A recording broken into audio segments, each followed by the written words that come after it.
No solo para el producto es útil la forma exponencial. Y de hecho, tenemos que tener siempre a mano cuál es la forma exponencial, no solo del producto, sino, ¿se acuerdan que nosotros, dado un complejo, teníamos su opuesto, su conjugado, su inverso? Bueno, veamos cuál es la forma exponencial de cada uno de ellos. Es fácil imaginárselo gráficamente. Recuerden que el conjugado era una reflexión respecto del eje horizontal. Por lo tanto, pero sin cambiar los valores absolutos de las coordenadas, por lo tanto el módulo va a seguir siendo el mismo y el argumento va a ser simplemente un cambio de signo, porque reflejar un vector respecto del semieje, respecto del eje real, equivale a cambiarle de signo a su argumento. Eso sería una especulación gráfica, pero podemos demostrarlo formalmente. Si yo tengo un complejo Z expresado en forma exponencial, R, el módulo, E a la I tita, un argumento, o sea, el R mayor o igual que 0 y el tita, un número real. Recuerden que esto es R por coseno de tita más I seno de tita. Distribuyo el R, es R coseno de tita más I R seno de tita. ¿Quién es el complejo conjugado? El conjugado era cambiarle el signo a la parte imaginaria en la expresión binómica o de par ordenado. Entonces, r coseno de tita queda como está. Acá tengo más ir seno de tita. Para conjugar, cambio de signo, menos ir seno de tita. Pero ahora me voy a acordar de propiedades de las funciones trigonométricas sobre reales seno y coseno. El coseno es una función par, por lo tanto, coseno de tita y coseno de menos tita son la misma cosa. Y el seno es una función impar, menos seno de tita es lo mismo que seno de menos tita, entonces puedo acomodar todo esto, toda esta expresión del conjugado, que todavía está en forma binómica así. Ahora voy a sacar factor común r, y me va a quedar coseno de menos tita más i seno de menos tita. Acá de nuevo tengo el coseno de un ángulo más i por el seno del ángulo. Eso no es otra cosa que e elevado a la i por el ángulo. Y por lo tanto, la expresión del conjugado de un complejo r a la i tita es r por e a la i menos tita, tal como tenemos acá, ¿no? Acá tenemos r por e a la i por menos tita, que equivale justamente al conjugar, el módulo se mantiene y el argumento cambia de signo de acuerdo a lo que geométricamente nos imaginábamos. Ahora, ¿qué se les ocurre que es el inverso multiplicativo en forma exponencial? ¿Se acuerdan que cuando estábamos en la forma de pares ordenados yo les pregunté y tenían idea de, conociendo gráficamente dónde estaba un complejo Z, en qué parte del plano andaba su inverso multiplicativo? La forma exponencial es muy, muy buena. De nuevo, tengo un complejo Z, R por E a la I tita, en forma exponencial, que traducido a forma de binómica es R coseno de tita más I por R seno de tita, con R no negativo y tita real. Recuerden que Z por Z conjugado es el módulo de Z al cuadrado. Voy a arrancar de esa expresión que ya la tenemos demostrada para darme maña para construir la forma exponencial del inverso. Pero primero para obtener una expresión que me permite identificar el inverso. Si paso dividiendo el módulo de Z al cuadrado, me va a quedar esto, Z por Z conjugado sobre módulo de Z al cuadrado, lo asocio así, igual a 1. Y acá, ¿qué tengo? Que Z multiplicado por un complejo me da el 1, por lo tanto este complejo tiene que ser el inverso de Z. Un pequeño detalle es que, en realidad, si vamos a hablar de inverso multiplicativo, ya sabemos que el 0 no tiene inverso multiplicativo, por lo tanto, mejor que digamos que el R va a ser estrictamente mayor que 0. Bien, volvemos a esto. Tenemos acá identificado el inverso multiplicativo de z. Es z conjugado sobre módulo de z al cuadrado. Pero ¿quién es z conjugado? Ya sabemos que es r por e a la i a la menos itita. Eso es la expresión del conjugado de z. ¿Y quién es el módulo de z al cuadrado? Bueno, r es el módulo de z, así que r cuadrado es el módulo de z al cuadrado. Cancelo el cuadrado con el r que está acá arriba y me queda r a la menos 1 por e a la menos i por tita. O sea, miren qué bonito. Y esto, la culpa de que esto salga tan lindo la tiene Euler, que se dio cuenta de que con esa definición e a la i tita igual a coseno de tita más i seno de tita pasan cosas de este estilo. Se preservan las propiedades de la potenciación. Aunque yo acá, digamos, no tengo dos números reales que yo sé que la potenciación en reales es distributiva respecto del producto, pero acá no tengo números reales. Sin embargo, la elección que hizo Euler de la notación hace que, como hemos visto acá a través de esta deducción, r por e a la i tita a la menos 1, o sea, el inverso multiplicativo de r por e a la i tita tiene r a la menos 1 por e a la menos i tita. Esta es la forma exponencial del inverso multiplicativo. Y lo que tiene de lindo que es como que el menos 1 se distribuye entre el r y el e a la i tita. Lo que quisiera que veamos es gráficamente, que veamos, que nos imaginemos gráficamente dónde está el inverso multiplicativo. Acá me dicen el módulo es el inverso del módulo, eso ya lo sabíamos. Pero de nuevo la forma exponencial nos revela cosas respecto del argumento. ¿Qué dirección tiene el inverso multiplicativo? La dirección del conjugado. El complejo tenía dirección tita, argumento tita, entonces el inverso multiplicativo tiene dirección o argumento menos tita, o sea, el mismo que el del conjugado.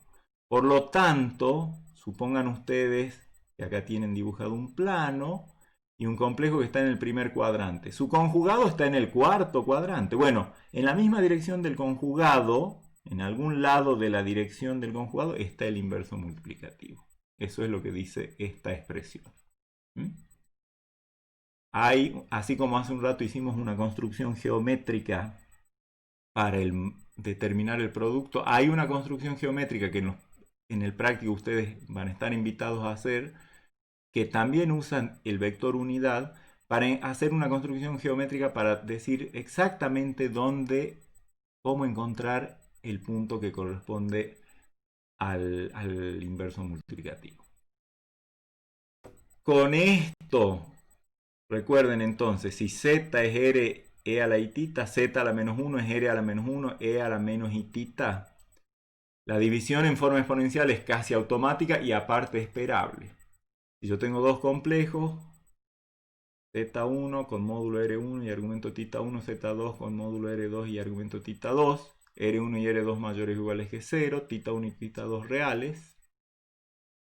El cociente es ni más ni menos que el producto del numerador por el inverso del denominador, más vale que z2 tiene que ser distinto de 0, su inverso está bien definido, pero vamos a aplicar la fórmula del inverso que acabamos de ver, o sea, en forma exponencial. Z1 es R1 por E a la I tita 1. Y el inverso de Z2 es R2 a la menos 1, E a la menos I tita 2, la fórmula que acabamos de ver. O sea que acá tengo como el producto de dos complejos, y ya sabíamos que el módulo del producto era el producto de los módulos, acá está. O sea, R1 por R2 a la menos 1, que es lo mismo que R1 sobre R2. Y el argumento es la suma de los argumentos tita 1 más menos tita 2, o sea, tita 1 menos tita 2.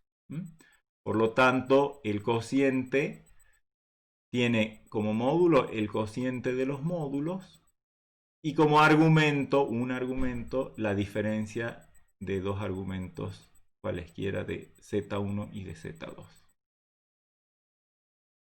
Y sin duda es algo que si ustedes han hecho, por ejemplo, el intento de hacer 1 más i a la quinta, en épocas de cuarentena puede ser que lo hagan, ya que uno no tiene otra cosa para hacer, pero se deben haber mareado un poco por la cantidad de cálculos que aparece. Pero cuando uno considera potencias de números complejos que están expresados en forma exponencial, la potencia se hace rapidísima. Fíjense cómo. Tomo como siempre un número complejo cualquiera. Y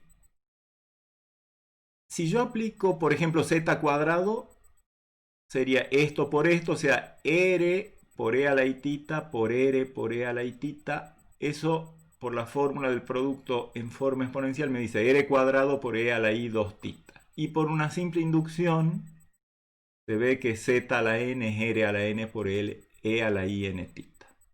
Ya lo hemos probado así, hablando para el caso 2 y haciendo de cuenta que vale para acá, ver que vale para acá más 1. Eso es algo muy fácil de hacer. Y en definitiva, cuando yo elevo un número complejo a un número positivo, entero positivo, distribuyo el n y aplico potencia de potencia que, digamos, sale de esa inducción.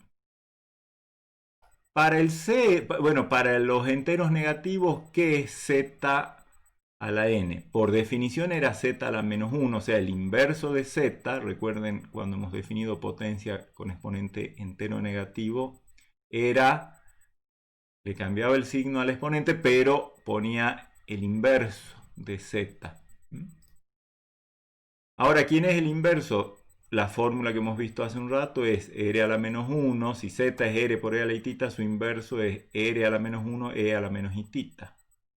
Y eso elevado a la menos n, donde este menos n ya es un exponente positivo, así que aplico la fórmula esta y me queda en definitiva, distribuyo, es como que distribuyo menos n por r a la menos 1 a la menos n y e a la menos itita a la menos n, que es e a la menos i menos n tita.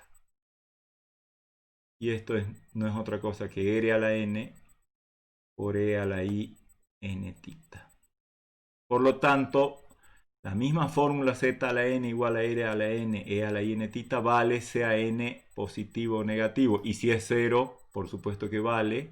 Acuérdense que acá el z no puede ser 0. Pero entonces z a la 0 se define como 1. Y 1 es lo mismo que r a la 0 por e a la i 0. En definitiva, para cualquier entero n vale que un número complejo de módulo r y argumento tita elevado a la n tiene módulo r a la n y argumento n veces tita. N veces el argumento del complejo z.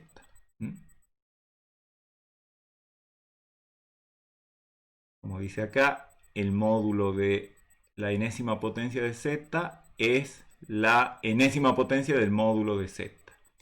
Y un argumento de la enésima potencia de z es n veces un argumento de z.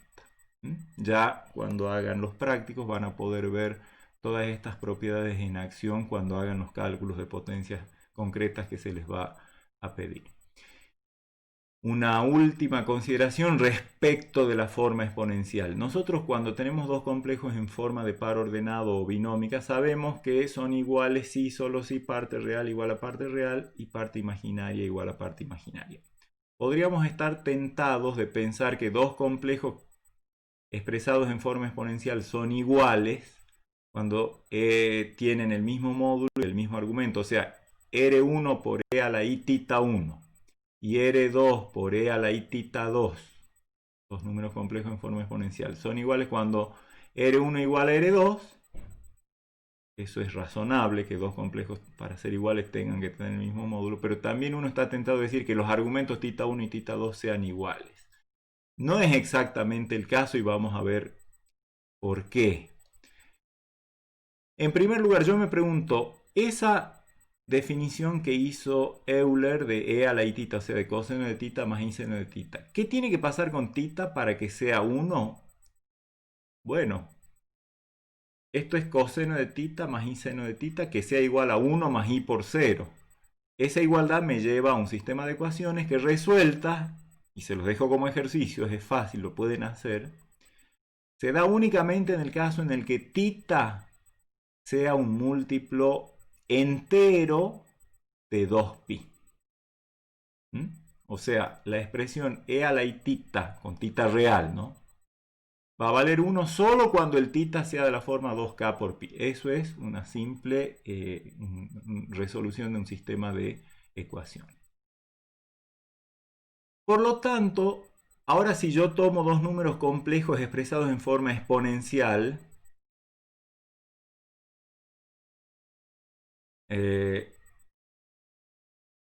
bueno, voy a sacar al caso del 0, porque el 0 no tiene como una unicidad en la forma exponencial. Así que supongamos que me reduzco a comparar dos números que no son 0, porque el 0 es fácil de comparar con cualquier cosa. ¿Cuándo son iguales R1 por E a la i tita 1 con R2 por E a la i tita 2? O sea, dos complejos en forma exponencial. El primer complejo, módulo R1, argumento tita 1. Un argumento, cualquiera de ellos, no necesariamente el principal. Y el segundo complejo, módulo R2 y algún argumento tita 2.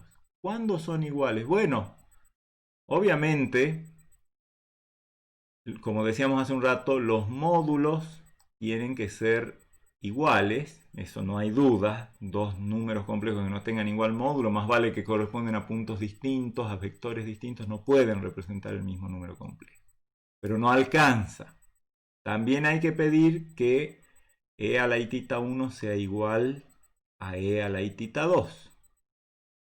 Y esto me lleva a que si multiplico por el inverso de esto, que ya sé lo que es, o si paso esto dividiendo y hago esa división, me queda e a la i tita 1 menos tita 2 tiene que ser igual a 1, a lo que le aplico el primer ítem que hay acá, y llego a que R1 tiene que ser igual a R2, y tiene que ser que la diferencia entre los dos argumentos, tita 1 y tita 2, sea un múltiplo entero de 2pi.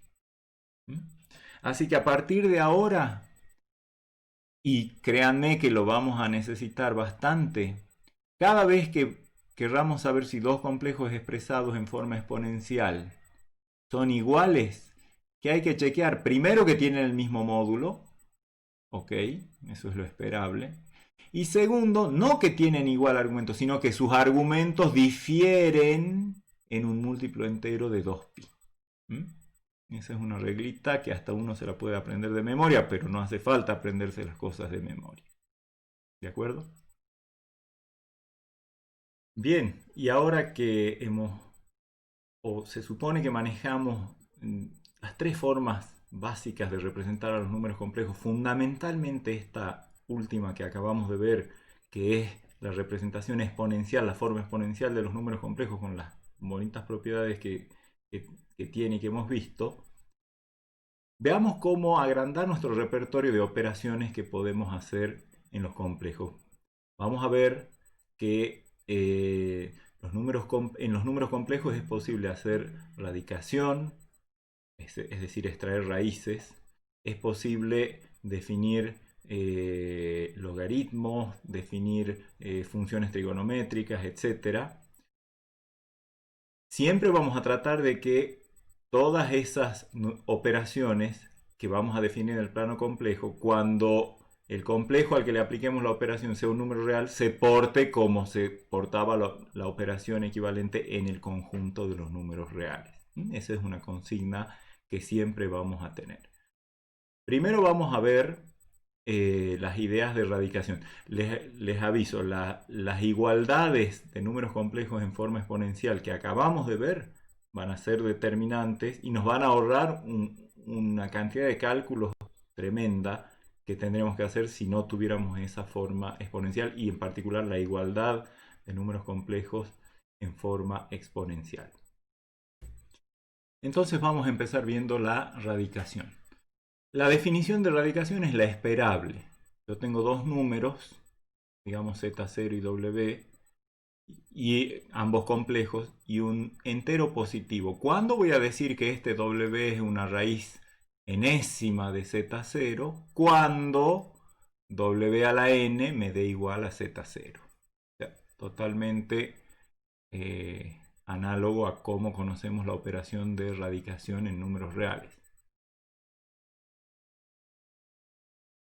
Si me pregunto por el caso en el que z0 es 0, es decir, raíz enésima de 0, a w no le queda otra que ser 0, porque la única forma de, o sea, la única forma de que algún complejo a la n me dé 0 es que el complejo sea 0. Recuerden esa propiedad de que en cualquier cuerpo el producto de números es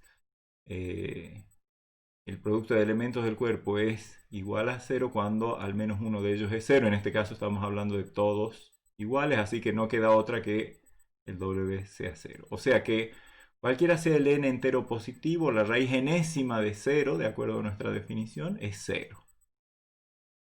0 tiene una sola raíz, sea cual fuera n. Pero por supuesto que la cosa se pone más interesante cuando nos preguntamos por las raíces o raíces enésimas de un complejo Z0 que no sea el 0. Fíjense qué ecuación tengo acá. Se supone que Z0 es un dato y W es una incógnita, pero acá está ese número complejo incógnita W elevado a la n, así que acá, ¿cómo hago yo fácilmente la potencia enésima? De acuerdo a lo que hemos visto, si expreso a W en forma polar. Y después lo tengo que comparar con Z0, así que, perdón, en forma exponencial quise decir. Entonces, después a eso, si a W lo expreso en forma exponencial, puedo hacer fácil y rápido la potencia enésima. Y después lo tengo que comparar con Z0 y me conviene que también entonces Z0 esté en forma exponencial, que es como me va a quedar esto después de hacer la evaluación. O sea, en otras palabras, me conviene expresar a W y a Z0, Z0 es el dato y W es la incógnita, en forma exponencial. Es decir, Z0 va a tener un módulo que voy a llamar R0, que no va a ser, si bien es un número mayor o igual que 0, no va a ser igual a 0 porque ya excluí el caso igual a 0. Y un argumento que por comodidad voy a tomar el argumento principal, andaría bien el razonamiento que vamos a hacer si tomo cualquier otro argumento, que le llamamos θ0. Y a W, que es incógnita, por supuesto, mis incógnitas van a ser el R, el módulo y algún argumento. También, por la razón que vimos, el R va a tener que ser un real no solo no negativo, sino estrictamente positivo. Y el θ, incógnita, va a ser un número real. ¿Por qué es la ventaja de esto, como les decía hace un rato, que W a la n, por la fórmula de la exponenciación en forma exponencial, es R a la n por E a la i n θ? Y eso tiene que ser igual a Z0, o sea, R0, E a la i θ0. Así que tengo dos complejos en forma exponencial. Recuerden que R y θ son mis incógnitas. Entonces, igualdad de complejos en forma exponencial. Primera parte, chequear que los módulos sean iguales. O sea, R a la n sí o sí tiene que ser igual a R0, lo cual me dice que R, la incógnita que correspondía al módulo de la raíz que estoy buscando, o sea, el módulo de W, tiene que ser la raíz enésima de R0. Ahora, acá estamos hablando de R0, un número real, y raíz enésima en el conjunto de los números reales, o sea, esta es la operación de radicación en reales. Y si aunque sea en reales, un número puede tener, por ejemplo, piensen en raíces cuadradas de 9 en reales. ¿Cuántos números elevados al cuadrado me dan 9? El 3 y el menos 3. Bueno, acá estamos pensando, tenemos que usar la positiva porque R tiene que ser un número no negativo. Y hay una sola. Así que el módulo de la raíz enésima de Z0 tiene que ser igual a la raíz enésima del módulo de Z0. Ahora, ¿qué pasa con los argumentos? Bueno, la igualdad de dos complejos en forma exponencial me decía módulo igual a módulo y argumentos que difieran en un múltiplo entero de 2pi, es decir, θ 0 y n θ tienen que diferir en algún múltiplo entero de 2pi. Que se traduce en que nθ, o sea, nθ menos θ 0 tiene que ser 2kpi para algún k entero, por lo tanto, nθ tiene que ser igual a θ 0 más 2kpi, por lo tanto, despejando, θ tiene que ser igual a θ 0 más 2kpi sobre n. Cualquiera sea k en z, porque para cualquier k en z voy a tener esto y por lo tanto voy a tener la igualdad. Por lo tanto, miren ustedes qué fácil que hemos encontrado la fórmula de las raíces enésimas de un complejo Z0. ¿Por qué digo las raíces? Ya vamos a ver por qué. Porque las raíces enésimas de Z0 son iguales a W y ese W hemos visto que es R, o sea, raíz enésima del módulo de Z0, E a la I, y el θ que me dio es θ 0, que es argumento principal de Z0 más 2kpi sobre n. ¿Está bien? Es con k cualquier número entero. Pareciera que conforme yo tomo distintos valores de k, este argumento toma infinitos valores. Está bien, esto es una constante que depende solo del módulo de Z0, que era un dato, y del n, que es otro dato. Así que esto no tiene problema. Pero acá pareciera que tengo una infinidad de valores. Sin embargo, muchos de ellos son congruentes módulo de 2pi. Al punto tal que los únicos distintos, las únicas direcciones distintas que tengo son las que corresponden a k igual a 0, k igual a 1, k igual a 2, así hasta k igual a n menos 1. O sea, ¿cuántas raíces enésimas diferentes tiene Z0? N exactamente. Siempre que no sea el 0, ¿no? Exactamente n. Todas ellas tienen el mismo módulo, que es tomar el módulo de Z0, ya vamos a hacer un ejemplo, por supuesto, y calcularle la raíz enésima en los reales, la única positiva que tiene.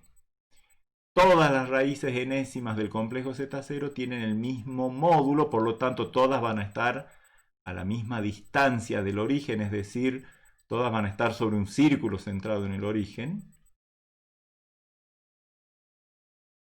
Y las distintas raíces van a tener distintos argumentos, pero alcanza con tomar los valores de k desde 0 hasta n menos 1. Veamos un ejemplo.